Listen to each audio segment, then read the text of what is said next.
Ilham menemukan foto seorang perempuan yang sangat mirip dengan sosok yang selalu menghantui dia selama ini.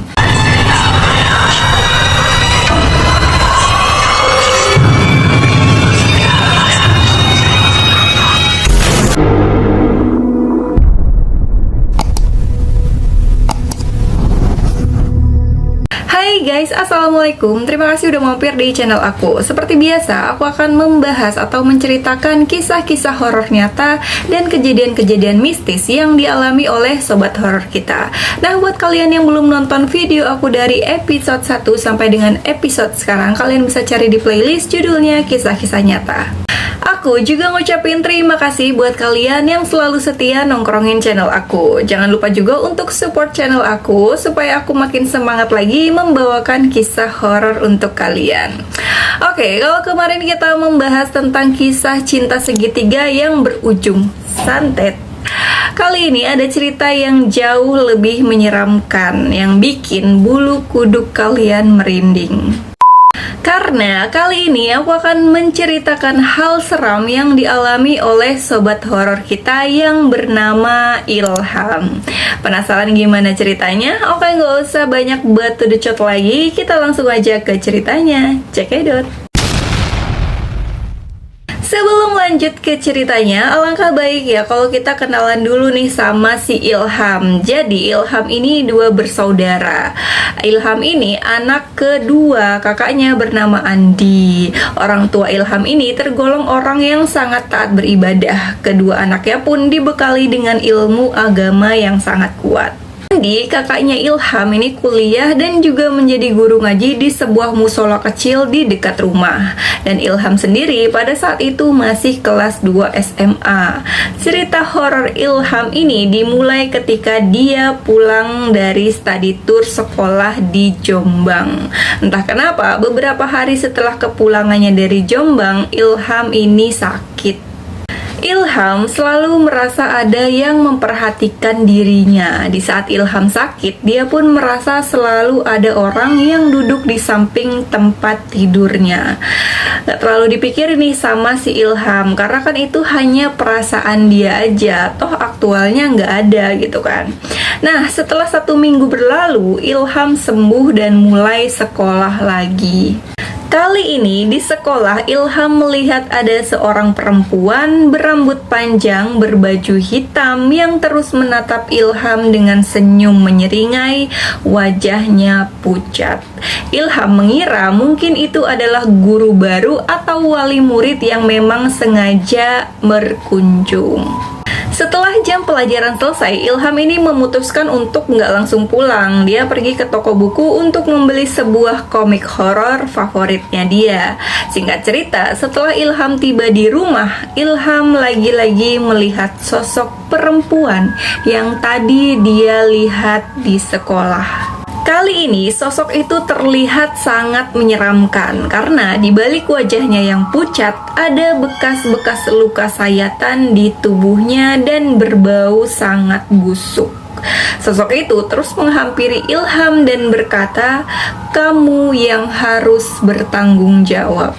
Ilham yang melihat itu hanya bisa berdoa dalam hati karena mulutnya udah kayak terkunci, nggak bisa ngomong apa-apa. Sampai sosok itu menghilang, barulah Ilham ini bisa berteriak. Ternyata gangguan itu tidak berakhir di situ saja. Ketika Ilham tidur, sosok itu kembali datang dan mengatakan, "Kamu harus mati. Wajahmu mirip dengannya." Ilham ini merasa aneh, kenapa sosok itu terus saja menghantui dia, seperti punya dendam pribadi yang belum terbalaskan. Ilham lalu menceritakan kejadian itu ke orang tuanya lagi. Pada saat Ilham bercerita, si Andi kakaknya ini datang dan langsung ikut mengobrol. Pada saat Ilham bilang bahwa sosok itu ingin Ilham mati karena mirip seseorang, Andi ini langsung kaget seperti ada sesuatu yang sedang Andi tutupi. Tapi Ilham dan keluarga nggak berpikir aneh, mungkin Andi sedang lelah habis pulang kuliah. Esoknya Ilham ini melihat kakaknya sedang menangis dan memegang foto seseorang. Entah foto siapa yang dipegang, yang jelas foto itu foto seorang perempuan, kata Ilham. Ilham bergumam dalam hati, tumben banget nih kakak aku nangisin perempuan, katanya. Dah tuh, Ilham lanjutlah pergi ke sekolah kan. Sepulang sekolah, Ilham melihat kakaknya masih di kamarnya, nggak keluar-keluar, aneh banget. Padahal saat itu dia harus mengajar ngaji anak-anak. Diketoklah nih pintu kamarnya Andi sama si Ilham. Karena nggak ada jawaban dari dalam, Ilham masuk aja nih ke kamar Andi tanpa permisi. Betapa terkejutnya Ilham saat membuka pintu kamar Andi ini, guys. Ilham melihat sosok perempuan yang sama sedang berada di belakang kakaknya dengan tatapan marah. Seluruh badannya penuh luka dan berdarah-darah. Ilham yang melihat itu langsung jatuh pingsan. Setelah tersadar, Ilham sudah berada di kamarnya. Tapi kali ini Ilham tidak bercerita kenapa dia pingsan. Dia hanya menatap kakaknya si Andi itu dengan penuh pertanyaan. Kenapa sosok itu ada di belakang kakaknya dengan tatapan marah? Apakah Kak Andi melakukan kesalahan?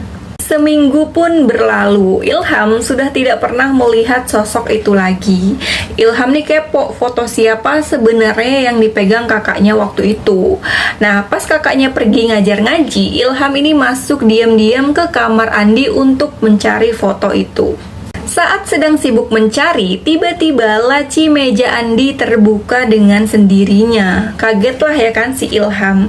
Tapi dia memberanikan diri untuk menghampiri laci tersebut.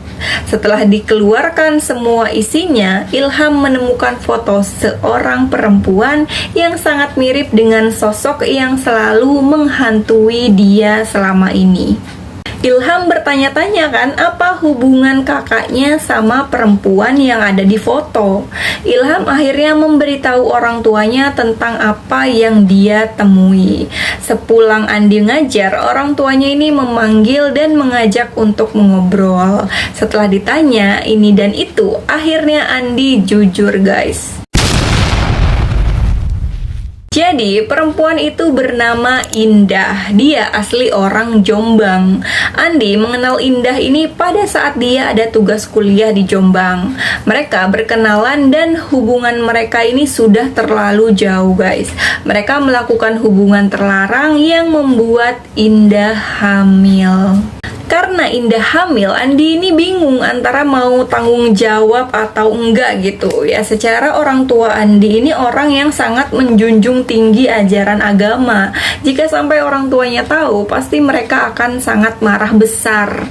Jadinya Andi ini kabur dan meninggalkan Indah begitu saja. Setelah 1 bulan Andi mendengar kabar jika Indah meninggal bunuh diri dengan menyayat-nyayat badannya sampai kehabisan darah. Pas mendengar itu, Andi ini sempat shock, tapi dia berusaha untuk menyembunyikan semua dari orang tuanya. Makanya pas dengar Ilham cerita tentang sosok itu, Andi kaget.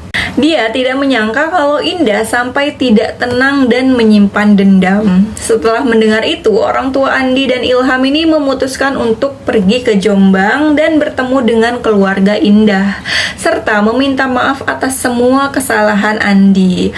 Orang tua Indah juga sudah memaafkan dan mencoba ikhlas atas takdir anaknya.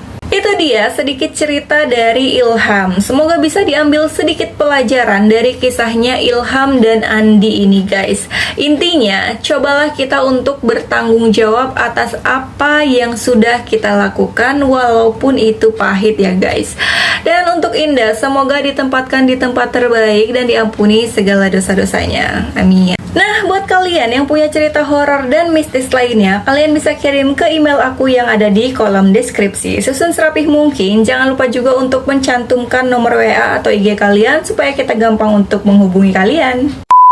See Sekian dulu video kali ini, dan jangan lupa like, komen jika ada yang perlu diperbaiki, dan jangan lupa juga untuk subscribe channel ini dan nyalakan loncengnya supaya kalian bisa tahu kalau aku upload video terbaru. See you next time guys, bye bye.